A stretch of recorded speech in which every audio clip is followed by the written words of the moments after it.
কোর্টগুলো আতঙ্কে থাকে, আমি দায়িত্ব নিয়ে বলছি, তারা রিলিফ দিতে ভয় পায়। বাংলাদেশটা কতটা ললেসনেস অবস্থার মধ্যে দিয়ে যাচ্ছে তার এই স্টেটমেন্টটাই এটা বুঝবার জন্য যথেষ্ট।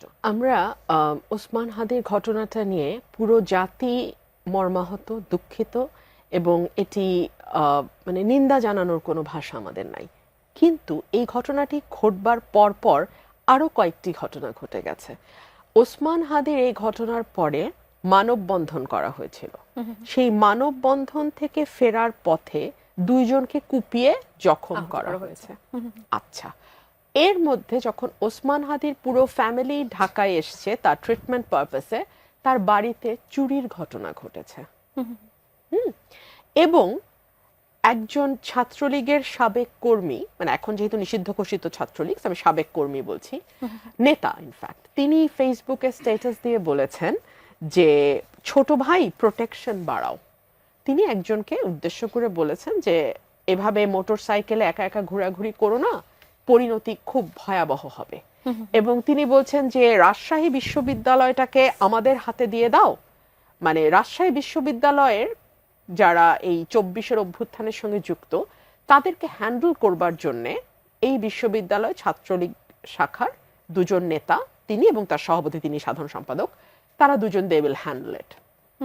মনে থাকবে এক সপ্তাহ এখনো হয়নি, সজীব ওয়াজেদ জয় সাক্ষাৎকার দিয়ে বলেছেন যে বাংলাদেশে 26-এ কোনো নির্বাচন আওয়ামী লীগ হতে দেবে না, তারা বানচাল করবার সর্বোচ্চ চেষ্টা করবে, এবং এই বানচাল করবার জন্য আইন শৃঙ্খলা পরিস্থিতিকেই তারা হাতিয়ার হিসেবে ব্যবহার করবে।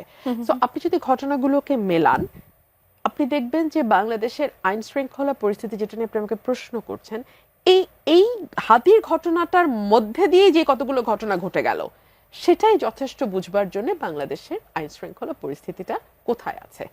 বাংলাদেশে এই মুহূর্তে সকল রাজনৈতিক দল মিলিয়ে 2-2.5 হাজার প্রার্থী মাঠে আছে। সকল রাজনৈতিক দল যদি আমরা ধরি, জামাত, এনসিপি, বিএনপি সহ সকল রাজনৈতিক দল, অ্যাটলিস্ট 1.5 থেকে 2 হাজার প্রার্থী মাঠে আছে। এই প্রার্থীদের মধ্যে হাদি নিজেও কিন্তু একজন প্রার্থী।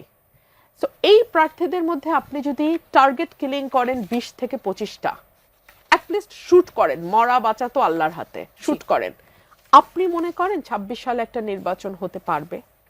প্রার্থীরা কি বের হওয়ার মতন সেই অবস্থায় থাকবে? এক, ইতিমধ্যেই আমাদের স্বরাষ্ট্র উপদেষ্টা বলছেন যারা প্রার্থী হবেন তাদেরকে তিনি অস্ত্রের লাইসেন্স দেয়া হবে, যারা চাবেন তাদেরকে দিয়ে দিবেন। মানে বাংলাদেশটা কতটা ললেসনেস অবস্থার মধ্যে দিয়ে যাচ্ছে তার এই স্টেটমেন্টটাই এটা বুঝবার জন্য যথেষ্ট, যে যারা প্রার্থী হবে তার নিরাপত্তা সে নিবে, তার নিজে নিতে হবে। রাষ্ট্র, আইন শৃঙ্খলা বাহিনী বা পুলিশ প্রশাসন, এখানে তাদের কোনো ভূমিকা নাই, এবং প্রথমেই স্বরাষ্ট্রমন্ত্রী বা স্বরাষ্ট্র উপদেষ্টা, যেটি আপনি বলেন, হাত তুলে সারেন্ডার করে ফেললো। আমরা আলোচনায় বসার আগে নিজেদের মধ্যে আলোচনা করছিলাম যে স্বরাষ্ট্র উপদেষ্টা হাদির কিলারকে ধরবার জন্য 50 লক্ষ টাকা পুরস্কার ঘোষণা করেছে অন দ্যাট ভেরি ডে। জি, তো যেইটা ওনার সবচেয়ে শেষে করার কথা সেটা উনি সবচেয়ে প্রথমে করে দিচ্ছেন। মানে দায়িত্ব নেবেন না, এটা হচ্ছে মূল ব্যাপারটা। স্বরাষ্ট্র উপদেষ্টা দায়িত্ব নেবেন না, স্বরাষ্ট্র উপদেষ্টার অধীনে যেই ফোর্সেস গুলো কাজ করে তারা কেউ দায়িত্ব নেবে না, এবং পুলিশ তাদেরকে, এই যে নিষ্ক্রিয় শুনছি আমরা শুরু থেকে, 5ই আগস্টের পর থেকে আমরা শুনছি পুলিশের স্ট্রেংথ, মরাল স্ট্রেংথ ভেঙে গেছে। এই মরাল স্ট্রেংথ বুস্ট আপ করার জন্য কাপড়ের রং পাল্টায় গেল, পুলিশের ড্রেস পাল্টায় গেল, কিন্তু আপনি আসল জায়গায় হাত না দিয়ে আপনি যদি কাপড়ের রং পাল্টান, আপনি যদি তার জুতা মডেল চেঞ্জ করেন, আপনি যদি তার পোশাক, এটা তো কিছু যায় আসে না। আর দেখেন, এই যে স্বরাষ্ট্র উপদেষ্টার এই ফেইলিয়ার, তার আরেকটা বিরাট ফেইলিয়ার হচ্ছে 5 আগস্ট পর্যন্ত কিন্তু অস্ত্র লুট হয়েছে, থানাগুলো থেকে প্রচুর অস্ত্র লুট হয়েছে।